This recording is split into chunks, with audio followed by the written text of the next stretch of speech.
Denizens of the internet, welcome back to the Dire Penguin Show. This is Thea, the Awakening.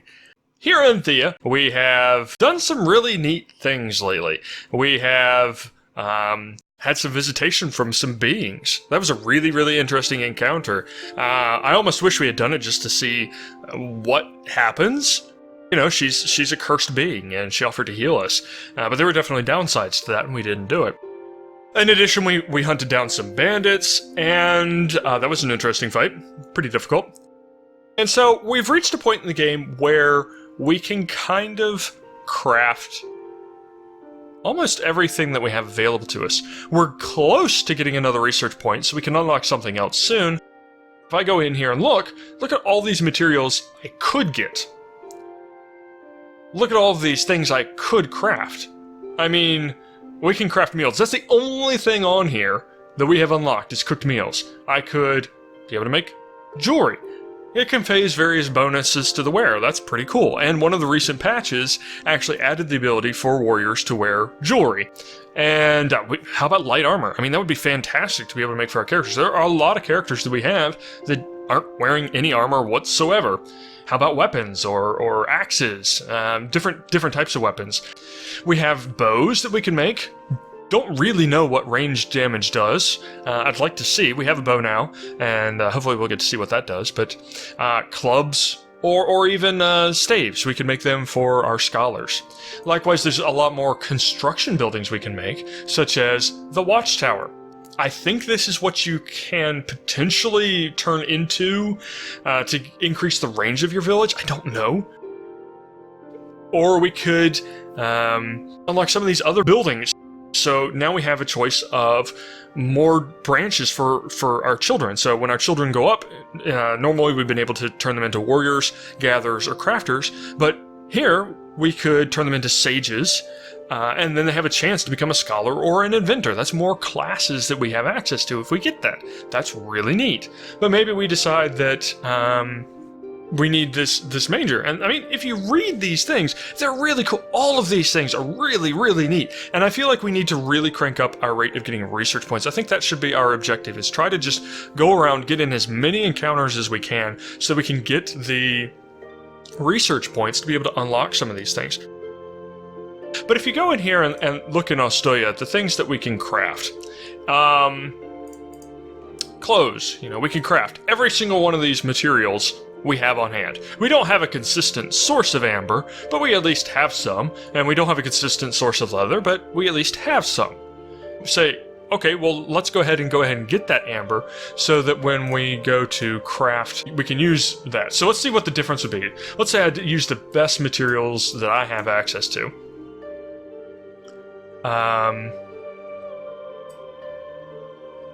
What's the difference here?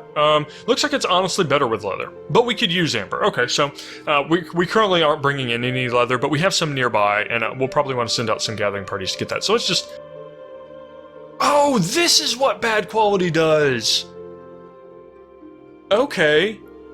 So we have a chance when we craft something to get it as bad quality, but the better level our crafting skill is of the primary craftsman, then that drops. You don't get any for the secondary craftsman, but the better craftsman you have, the better benefit it has. And of course, because we don't have anything that is a good smithy, then we're not getting any bonus of getting a good quality item. That's interesting, and it may be something that we want to consider investing in, is going ahead and getting that smithy, because I think we're going to start making some of these things. She's crafting food, but our main crafter is still available. We could send him on a building, but we just finished our well previously, and so I think we might want to go ahead and make some of these tools. I'd like gathering tools, but again, I don't have this. So I'm going to have to go out and see if I can find a place to get them.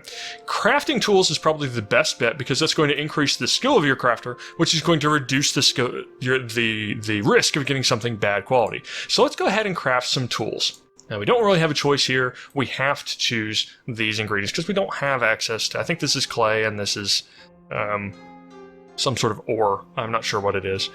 But this is going to increase our crafting skill by 1. We'll probably want at least 2 or 3 of these, I feel like. It's going to be a significant amount of our iron, but we can get iron back. So can we actually...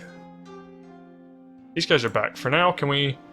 No, we can't get that high enough. There's no point in having them on there. Not really. I haven't seen any indication that you get additional experience for helping out with the tools. But let's go ahead and get 3 tools. And we'll equip that on him as soon as we get the first tool done. Okay. Well, that sounds like a plan. Now, what do we want to do with our other characters? Our primary party here. They only have 6 days of food. I need to be aware of that. I'm thinking, you can tell I haven't explored very much in this direction at all. And I'm thinking there might be some creature camps or something like that we can kill for some quick research points. As well as making the area around us safer, because we want to be able to go out and get some of this leather. And I think I even saw some iron nearby earlier. No, I saw the ore. Okay. Yeah, here it is. And that's a long way away. We really can't get that far with our current people, but it's okay. So here's what I'm thinking. I'm thinking we go ahead and create our second crafting or gathering group as soon as it's day again. And we try to just get as many materials as we can. I'm thinking probably putting them over here where they can get some leather and some mushrooms is probably a good idea. And then maybe the next day we'll send them out to get some of these more exotic materials such as the ores. I don't think we can pull that off, but we may be able to send them up here and get this variety of food. I know we could use that in the cooked food, and we really, really ought to do that quest for Theodora. I have a feeling like we should probably have the 10 cooked meals.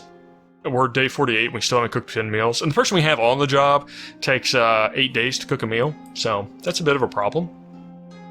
Let's go ahead and stop off in town, though, and restock on supplies while we're here. And, oh, hey, we actually got a sandstone. I think we may have gotten that from our well. Okay, so let's give them some food. We need to give them lots of food, because there are a lot of people, and we want them to be out in the field for a while. Let's give them even a little bit more than that. 27 days worth of food. Should be good. We got some more iron. That's one reason why I wasn't all that concerned with using the iron. We seem to be getting it at a greater rate than we're using it right now. Fur leather. Nice. I think some of those, like the fur leather, can be used in place of the just regular leather, and that grants additional bonuses. And so that's why your crafting web of research has those additional unlocks hidden behind the first. You can still use them in the same slots. They just get you better results. We're going to go ahead and leave the extra food in town. And the reason why is because the town is actually getting additional sources of food. So this will actually last for several turns and will additionally mean that we get that extra bonus for having that extra type of food for longer. And also, they kind of need it more than our main party does. Our main party is actually, pretty strong. We need some herbs with our party, but I feel like probably about 15 is good. Cane, let's go ahead and move that over. Spider silk. Okay. Training sword, we can toss that. Big training sword, we can toss that. Club, we can toss that. And this wise man's arm. Oh yeah, I forgot about this. We definitely have some people that can probably use that. Okay, so let's go ahead and look at our equipment real quick and make sure that we have everybody equipped the way we wanted them to. If he uses a weapon, he'll lose the ability to have this ribcage, and that ribcage is what is giving him that 6 shielding, and that is one of our only characters that can consistently pull off a big protect move. Shield ally. So I like having that, although I hate that he can't have any of the weapons that we have on hand because these are two-handed weapons. He does have a bow, though, so maybe that'll help. That'll give him some range damage.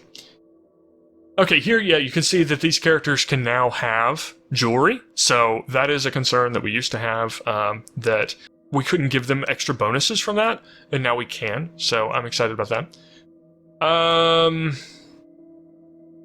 Yeah, he's using a pitchfork. I feel like we could probably get him better than a pitchfork, but it's at least piercing damage, and I like having some extra piercing damage around, so... Yeah, I think we're pretty well established. All these characters are using two-handed weapons except for a few of them, so I think we're fine to go ahead and move this extra shield over. And, I guess the Wise Man's Staff. And then we'll look at our town. This is a one-handed weapon. Alright. You now have a sword. Okay, perfect. Two-handed weapons, not the best for towns. I really feel like the shields are the best for the town. And I think we decided that this red shield is, in fact, worse than most of these shields. No, it's better than the ribcage. Congratulations, you no longer have to carry a ribcage around. That's 8 shielding? Dude!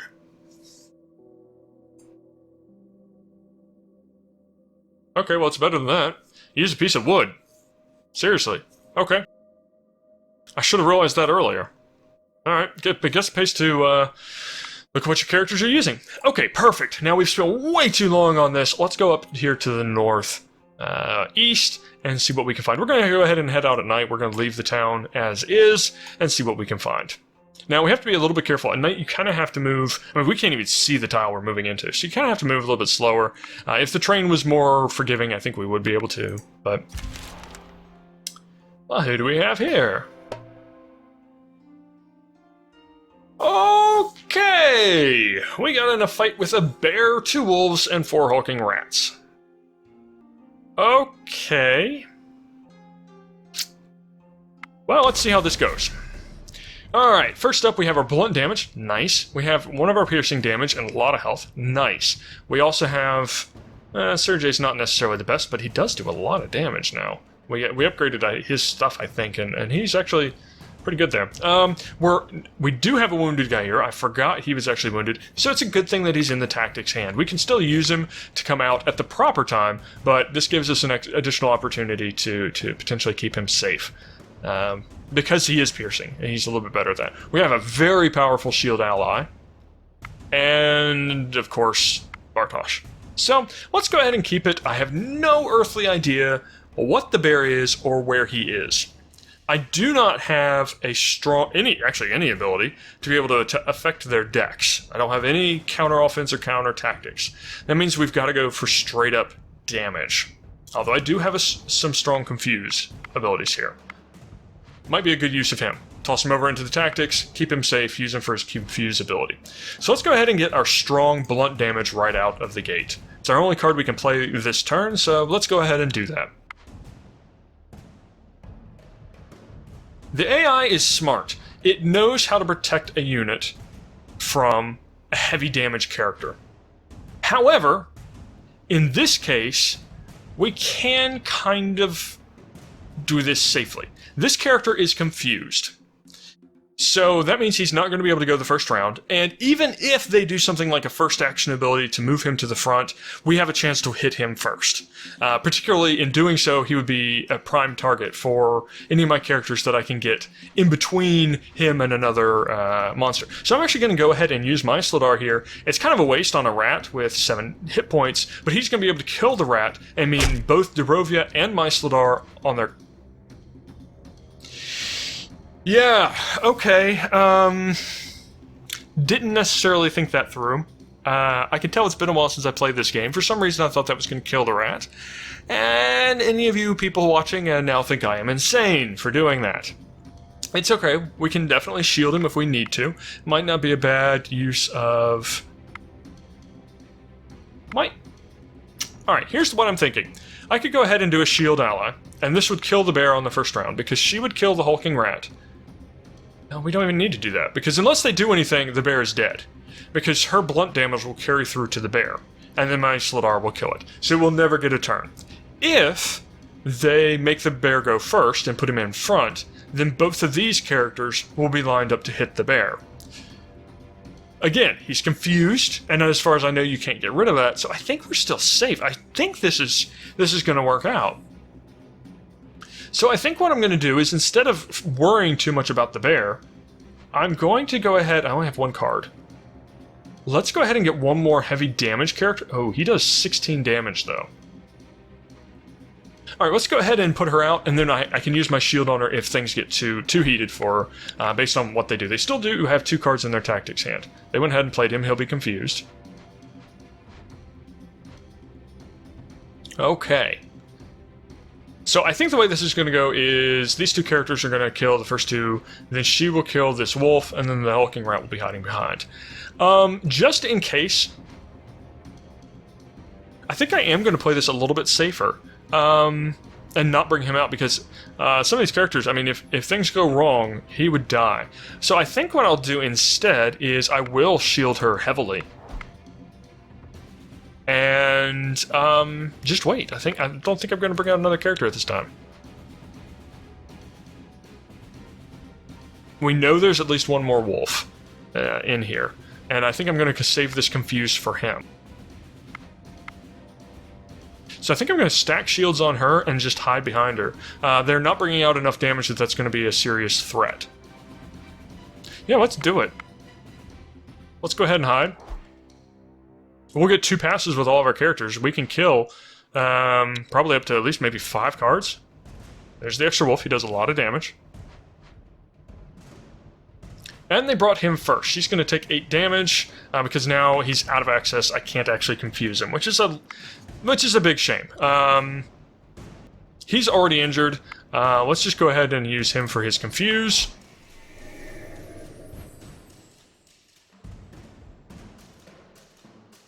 I think it's safe to play him now. This character, this monster here, could attack him, but he is going to be shielded. I think it's safe. I think we know it's safe now. This wolf is accounted for. Okay, she is going to take a hit. We may have to go back in town and heal wounds. But let's go ahead and see what happens here. Unfortunately, they did that late after I had already played all of my abilities. Okay, no, we didn't actually manage to kill him. But fortunately, she did not waste her attack. And fortunately, the blunt damage is going to pierce through and kill everybody else. So, this works out. We did unfortunately take 1 bad hit, but honestly speaking, an unexpected fight like this, where we didn't know the abilities of the characters, that's not a bad thing. She's got 3 wounds. And we didn't get very much, but we did get one of those research points. Which is exactly... In the midst of your day's work, a vision appears in all your minds at once. You see a calm lake, as if untouched by any darkness. In the middle of the lake, there stands a lone figure, beckoning you to join her. No! Run! Run! Run! Run! Rasulka! You soon know you are standing in the presence of Mother Earth, Mokosh herself. She smiles at you, a motherly, warm smile that feels so safe and calm. Then she opens the palm of her hand, and you see the ruins of some grand building. You know instantly where it is, and you know it is important that you go there. Okay. Rasulka! Oh, it's Mother Earth. Okay. Maybe we need to be slightly less paranoid. Okay, well, that's another quest line, I guess, and that gives us our next research point. We now have an extra research point. Fantastic. Now, it is worth noting that I incorrectly spoke. These numbers are going up as time goes on. Both the experience needed to level up and our research point total. So, we are going to slow down, which is a bit of a shame because as new people are born, they're going to have to spend longer and longer in between level ups, which is a bit unfortunate. That means the people that you start the game with are actually kind of better than the people you end the game with, unless you start getting a lot more experience later on in the game. So the Divine Quest is out here, and that is to the north of our town. Okay. Well, let's see what we got today. We got an extra vegetable from our well. That's a little bit sad, but alright, well, there's nothing we can do about that. We've got, we've got empty people. What was this? Broken skeleton and unliving corpses. Okay, we've fought those before. We can go over there for some quick points, I figure. We now have an extra research point. I haven't figured out what we want to spend it on yet. And, I'd like to save it until we need it, but I have a feeling it's going to be used for construction or crafting. I just don't know which one yet. Probably wait until we have some tools and we have some clothes before I go ahead and spend that. We did level up. We got intelligence, health, shielding, strength, gathering, and strength. How much gathering does this woman need? Seriously. Dexterity, strength, health, gathering, tactics, and intelligence. Interesting, he actually has a little bit of gathering now. I wonder how much he actually has. If we go in here to our party, and Bartosz actually has 3 gathering now. So if we see something really valuable out in the field, we can stop and actually gather it at an okay rate. Now, our other character here in town, Kreslava, has 7 gathering. So if I go ahead and look at what we're producing, She has plus 75 and it only takes 54 to get it, so... It's a bit of a waste there, but do we want to use our main town to go after these guys? We're starting to accumulate wounds. We are. It's a little bit unfortunate. I think we're probably fine to go ahead and take them on, because... Yeah, I think we are. And they're not that bad. Once there be some, like... Your scouts report something of interest nearby and mark it on your maps. Okay. Hold that thought. Your scouts spot a very unusual landmark in the distance. A statue made entirely out of silver. It is likely that some danger may lurk there, as no one has looted it yet. But it is a lot of silver up for the taking. Yeah, you don't have a choice here. Okay. Wow. Okay, we have a lot of things up here to go to. The Cosmic Tree, the Vieski, the Place to See, and the Divine Quest, all up there. Wow. Alright, well, let's continue on. And see what they are. Let's go ahead and fight. Oh, we can do a tactics fight. I've been itching to do a tactics fight just to see how our party does with tactics fights. In the case that we end up with a situation where we feel like that's the smart idea. You know, if we're going up against something that we feel like it would be good in a fight. Now, personally, I feel like skeletons and unliving beings are probably not very good at tactics, so this is probably a good fight. And again, it's blue. I still haven't figured out what the blue things are. Alright, so let's try tactics. We're going up against 2 tactics cards, and for offense we're using intelligence, and for defense we're using willpower. Okay. Once again, we only have 2 characters that have any sort of hit points in this, but we do have some reasonable damage. Now, unfortunately, both of these characters are in our tactics hand. Yes, they have very powerful shield ally abilities, and she's fantastic to have in the tactical hand, but is this what we want? All of these characters have some shielding going on. We can put more shielding on them. You know, in a weird sort of way, this kind of makes sense. And worst case, these just come out after we've softened up a few characters. Let's keep it and see what happens. We have a strong Confuse, but I don't think we're going to need it. They do 8 damage. Okay, this one's probably similar. So what we're looking at is probably putting out... Which character do we want to put out? Probably want to put out... let's put out somebody who does a lot of damage. And then shield the snot out of them. Okay. Now, he's only going to get to go 1 round. Or is he? Let's confuse it. Actually, if we support ally, he can almost kill it. Huh. Okay, well, let's see what they do. See if they do anything to that card or just bring this out. Okay, so it's coming out confused. Okay, and it is a little bit weaker. So, what I'm thinking is... Do we confuse him? Or just go ahead and support him? I think we just support him so he goes in and kills it off. He'll take the hit. But then he'll basically be able to kill it. Okay, he won't actually truly be able to kill it off. But, if we go ahead and bring out all these characters... and then get closer with him, we'll be able to kill it on the 2nd round. So, good enough. This should work. If not, we're definitely outclassing them for the 2nd round. We're not taking real wounds here, so... And here we go. This will finish it off here with Bartosz. Oh no, he doesn't get to go again. Okay, sorry, my Sladar.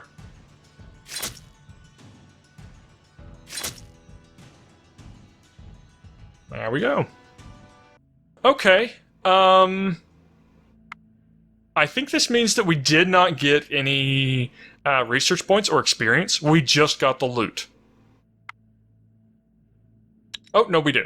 Okay, so really this was just kind of an alternate challenge that we can use to our advantage if we're going up against some characters that we typically would think of as stupider, such as the undead. Although it is worth noting that it uses tactics cards instead of the actual characters themselves, which is a little bit different, because we have to use our own characters, but... As you make your way through the terrain, your herbalist spots an area where you can harvest some good herbs. They grow inside a hollowed tree, but beware, there seems to be a lot of spider webs surrounding the place. These webs look thicker than I like. We best be quick about our business here, exclaims one of your men. Well, we've done this before, and we found out we could go in once and get some stuff and then perhaps leave before the second one, but that's not guaranteed. I have a feeling this might be a percentage chance. Let's go ahead and try it, though. Your herbalist carefully picks the right herbs, while the rest of the men keep a wary eye out for trouble. You already picked some of the herbs, but you notice that there is a larger patch further down the path. However, that area has a sticky white blanket of webs thrown all over it. Again, I just don't feel like this is the smart choice. There's good sides to being careful. There's bad sides to being stupid. So let's go ahead and leave with what we've got. We get some experience. We get some herbs. We can use those to go ahead and make, I think, the cooked meals so that we can finish up Theodore's next quest and hopefully find out what other inane task he wants us to do next. So let's go ahead and move those over. Again, we're going to keep 15 of those. Go ahead and move the cane over. I don't know if it's used for anything, but we'll go ahead and move it over. Go ahead and move over all of our crafting materials. And, I guess that's what we'll just leave with this. We don't need any more food or anything. But it probably would be wise to go here to our crafting. Make sure we can use that. Yeah, we can go ahead and use some of these herbs for our cooking. We have a lot more of that than we do of meat. So, these people are back now. Go ahead and help her out making these big O's. For now. We'll take them off in a turn or two, probably, once it's daytime. But for now. And, we need to sit in town for a few turns so we can recover our wounds. We have accumulated... One of our guys has a fair amount. I think it's No, this guy has 3 wounds, and so does Dubrovia. So let's go ahead and get rid of those. Shouldn't take too many turns. And then maybe we'll just set out a day and go ahead and get our crafting party ready.